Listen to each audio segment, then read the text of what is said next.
የምትገኘው። እሱም ደህና ናት ወይ ብዬ ጠየቅኩሽ እንጂ ሌላ ምን የሚያርበተብትሽ ነገር አለ? ብቻ ተጠንቀቂ ለማለት ያክል ነው ብሎ ጥሏት ሄዷል። እሷ ግን ስራ መስራትም አልቻለችም። ቁጭ ብላ መተከዝ ሆኗል ስራዋ። በተደጋጋሚ እያለቀሰችው ነው የምትገኘው። ናቲም መጥቶ ስለ ሁኔታው ቢጠይቃት ምንም ነገር መናገር አልፈለገች። ቤቲም ይህን ሁኔታዋን ካስተዋለች በኋላ መጫወቻ አድርጎ ተውሽ አይደለ ድሮ ሚቅርብሽ ብዬሽ ነበረ በማለት ነገሩን እንግዲህ ናቲ ያስቀየማት ስለመሰላት ከናቲ ጋር አያይዘዋለች። ናቲና ቤቲን አንድ ላይ ቁርስ ካቀረበችላቸውና ከበሉ በኋላ ነበረ ሊያናግራት ጥረት ቢያደርግም ምንም አይነት የመናገር ፍላጎት ስለሌላ ስትረጋጊ ደውይልኝ በማለት ከቤት ይወጣው። ቤቲም ድሮ ታይ ብዬሽ ነበረ በማለት ትሁት ስታለቅስና ስትኮራመት እያየች ደስ እያላት ነው የሚገኘው። ከላይ ግን ትሁትን ለማባበል የሞከረች ይመስላል፣ ግን ውስጧ በጣም ደስተኛ ነው። ምክንያቱም ናቲ አስቀይሟታል በማለት እየደመደመችው። በመቀጠል ግን ምንድን ነው የምትፈልጊው? ፍላጎትሽን አሳውቂኝ ስትላት ትሁትም አንድና አንድ ከዚህ ቤት መውጣት ብቻ ነው የምፈልገው፣ ከዚህ ቤት እንድወጣ እርጅኝ ብላታለች። ማየት የሌለብሽን ነገር ስላየሽ ከዚህ ቤት መቼም ቢሆን አትወጭም ብላታለች። እናም በቃ ወደ አቶ ገዛኸኝ ቢሮ እንድትወስዳትና እሱን ማናገር እንደምትፈልግ ነግራታለች። ቤቲም በሀሳቧ ተስማምታ ትሁትን አቶ ገዛኸኝ ስራ ቦታ ይዛ በመሄድ ታገናኛቸዋለች ማለት ነው። እና ተናገሪ፣ የሆንሽው ነገር አለ ወይ? የምትፈልጊው ነገር ካለም ንገሪኝ ሲላት ቤቲን እንድትወጣ ጠይቃታለች። ቤቲም እየተበሳጨች ነበረ የወጣችው እና በዚህ መካከል ቤተሰቦቿ ያሉበትን ሁኔታ አቶ ገዛኸኝን ጠይቀዋለች። እናም ልጅሽም ቤተሰቦችሽም ደህና ናቸው፣ መጠንቀቅ አለብሽ በማለት ቤት ውስጥ ያየችውን ነገር እንዳላየች እንድትቆጥረው አስጠንቅቋታል ማለት ነው። በመካከል ቤቲ አንድ ነገር ትሁትን ደጋግማ እየጨቀጨቀቻት ነበር። እናቴን አፈቅረዋለሁ፣ ለእኔ ያስፈልገኛል እና ታይልኝ እያለቻት ነበረ።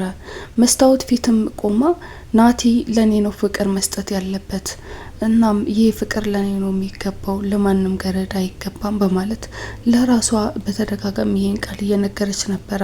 ከችግርሽ ናቲ አይበልጥም፣ ስለዚህ ናቲን ታይልኝ በማለት ትሁትን በተደጋጋሚ እየተለማመጠቻት ነበረ።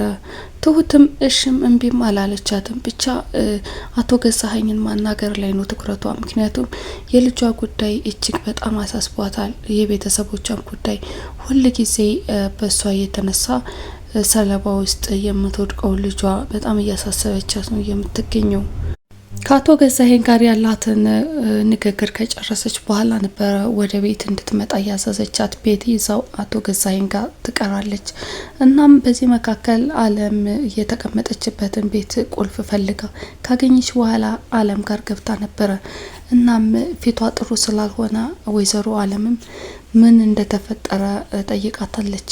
በልጇ እያስፈራሯት እንደሆነ ነግራታለች። ልጅ እንዳለሽ አልነገርሽኝም ነበር በማለት አለምም ትመልሳለች። ረስተሽው ነው እንጂ ከዚህ በፊት ነግሬሽ ነበረ ብላታለች። በሌላ በኩል ቤቲ አቶ ገዛኸኝን ትሁት ምን እንደምትፈልግና ምን እንደሆነች ለማወቅ ጉጉት ስላላት እየጨቀጨቀችው ነው የምትገኘው። እሱም በቤተሰቦቿ አስፈራረቻት ነው፣ ልጅም እንዳላት ይነግራታል። እናም አሁን ወደ ቤት ብቻዋን መላክሽ እጅግ በጣም ትልቅ ስህተት ነው። ምክንያቱም ማታ ለናቲ አለም እዚህ ቤት እንዳለች ሲያወሩና ሲንሾካሾኩ ሰምቻለሁ። ስለዚህ ለናቲ ይህን ነገር ስለነገረችው ሁለታቸውን ብቻቸውን መተው የለብሽም ባላት መሰረት ነበረ የሮጠች ወደ ቤት የተመለሰችው። በዚህ መካከል ትሁት ገብታ ለአለም ምግብ አቅርባ አለምን አውርታ ጨርሳ ኪችን ተቀምጣ ነበረ ያገኘቻት። ምን እንደሆነችም ጠይቃት ነበረ። እናም አንቺ እኮ ችግርሽ ዝም ብለሽ አለመቀመጥሽ ነው፣ የማይነካ ነካሽ የማይታይ አይሽ ብላታለች። እኔ ይህንን ግፍ እያየው እንዴት እቀመጣለሁ፣ አንቺስ እንዴት አስቻለሽ በማለት የአረመኔ ስራቸውን እንደማትቀበል ተስፋ በቆረጠ አንደበት ነበረ ስትመልስላት የነበረው። ናቲ የትሁት ሁኔታ እጅግ በጣም ግራ ስላጋባው ቤቲን በተደጋጋሚ ቢጠይቃትም ምንም አይነት ፍንጭ አላገኝም። እናም ባልሽ ትሁትን ምን አድርጓት ነው ሲል ጠይቋታል። እሷም አባቴ ብትል አይቀልም ወይ በማለት ጠይቀዋለች። እሱ ግን አባቴ ብሎ ደፍሮ ይሄን ቃል መጥራት የከበደው ነው የሚመስለው። እናም ስለ እሷም ሁኔታ ምንም እንደማታውቅ ነግረዋለች። በዚህ መካከል ለአለም ምግብ ለመስጠት ፈልጋ ወደ ኪችን ስትሄድ ነበረ ትሁት ከዚህ ቀደም እንደሰጠቻትና ምግብ እንደበላች የነገረቻት። እና ምግብ ለምን ሰጠሻት ብላ ስትጮህባትም አይኔ እያየ በረሃብ ስትሞት ማየት አልችልም በማለት መልሳላታለች። ወደ አለም ክፍል ከሄደችም በኋላ የመዳን አዝማሚያ ያለሽ በማለት ስትሳለቅባት ነበረ። ልጅሽን ስታገኝስ ምን ተሰማሽ ብላታለች። እናም ተስፋ ተሰምቶኛል፣ በጣም ነው ደስ ያለኝ በማለት ትመልስላታለች። ያድነኛል ብለሽ ነው ወይ ብላ ለጠየቀቻትም ጥያቄ ባያድነኝም ለኔ እሱ መኖሩ በቂ ነው በማለት መልሳላታለች። በናቲ ላይ ብዙ ተስፋ ትጣይበት፣ ምክንያቱም ልጅሽ ሰራተኛ ወዶ እየተርመጠመጠ ነው በማለት ለአለም ተነግራታለች። አለምም ትሁትን ከሆነ ልጄ ምርጫ ይችላል ማለት ነው በማለት ነበረ ቤቲን ያሳፈረቻት።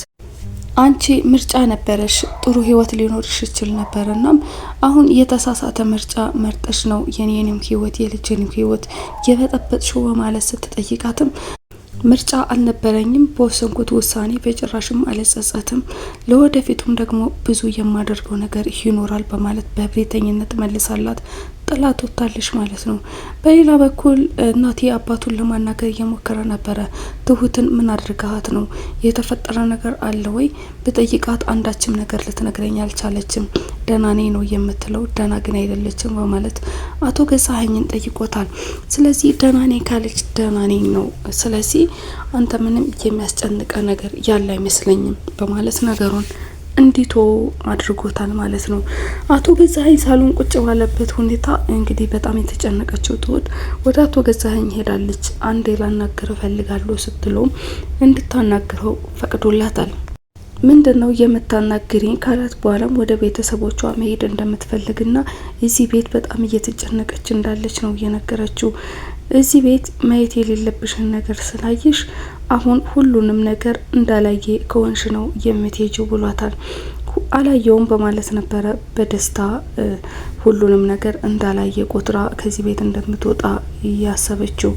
እናም አሻ ላየሽም እንበል ለናቲ እናት አለች ብለሽ አሳምነሽዋል፣ አሁን ደግሞ እናቱ እንደሌለች ማሳመን አለብሽ ሲላት በድንጋጤ ደርቃ ቀርታለች ማለት ነው። ይህንን እንዴት ልታደርግ ትችላለች? አንድ ጊዜ ለናቲ እናቱ በህይወት እንዳለች ነግራ ከናቲም ለናትየው ደብዳቤ ይዛ በመሄድ እናትና ልጅን አገናኝታለች ማለት ነው።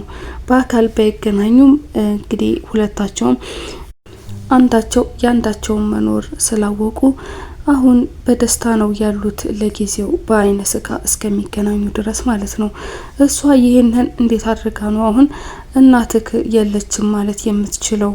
እና ይህ ከባድ ስለሆነ መሰለኝ ትሁት በድንጋጤ ደርቃ የቀረችው። የትሁት ሁኔታ ስላሳስበው ናቲም ሊያናግራትም ሲፈልግ ምንም አይነት ነገር እየነገረችው ስላልሆነ በደረቅ ሌሊት ትሁት ወደ ተኛችበት ክፍል በመሄድ አባቱ አስፈራርቷት እንደሆነ ጠይቋታል። አላስፈራራኝም በማለት ተመልሳለች። እናም እዛው እሷ ያለችበት ክፍል አብሮ ተኝቷል ማለት ነው። እሷ አይሆንም ውጣ ብትለውም በጭራሽ እዚህ ነው ማድረው በማለት እንግዲህ ካደም ብሎ ደህና ደሪ ብሏታል። ትሁትን በመገረም ስታየው ነበረ። እንግዲህ በነጋታው ደግሞ አቶ ገዛኸኝ ወደ ኪችን በመሄድ ትሁት ናቲን ዛሬ እናቱ እንደሞተችና በህይወት እንደሌለች አሳምና እንድትጠብቀው ነግሯታል። ይህን ማድረግ በጭራሽ አልችልም፣ እንደዋሻት አስገድደኝ ግን አፌን እዘጋለሁ በማለት ቃል ትገባለታለች። በጭራሽ አይሆንም፣ እንደሞተች ነው መናገር ያለብሽ ብሏታል። ይህንን ማድረግ እንደማትችል ስትነግረውም አንዳች የሚያስደነግጥ ነገር ስልኩ ላይ አውጥቶ አሳይቷታል። የትሁት ቀልብ እጅግ በጣም ነው የተገፈፈው። እንባዋን መቆጣጠር አቅቷታል። በተደጋጋሚ ወይኔ ወይኔ እያለች ነው የምትገኘው። ውድ የዳራ ሲኒማ ተከታታዮች አብራችሁ ስለቆያችሁ እጅግ አድርጌ አመሰግናለሁ። ቻናሌ ላይክ፣ ሼር፣ ሰብስክራይብ በማድረግ እንድታበረታቱኝ በአክብሮት እጠይቃለሁ። ሰላም ቆዩልኝ።